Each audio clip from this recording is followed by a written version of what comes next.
საქართველო 17 საუკუნის წინ გაქრისტიანდა.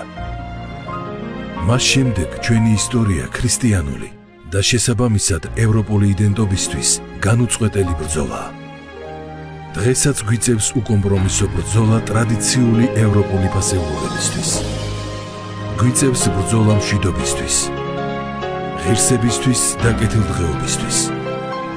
ჩვენ ვართ უძველესი კულტურის ქვეყანა, ამაყი და ღირსეული ხალხით.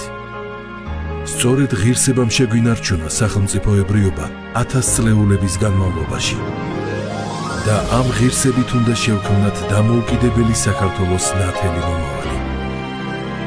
სიყვარულია ერთადერთი გზა, რომელიც ერთიან და გაბრწყინებულ საქართველომდე მიგვიყვანს.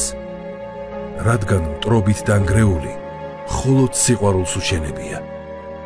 ასეთი საქართველო არის ჩვენი ქართული ოცნება, რომელიც აუცილებლად ახდება.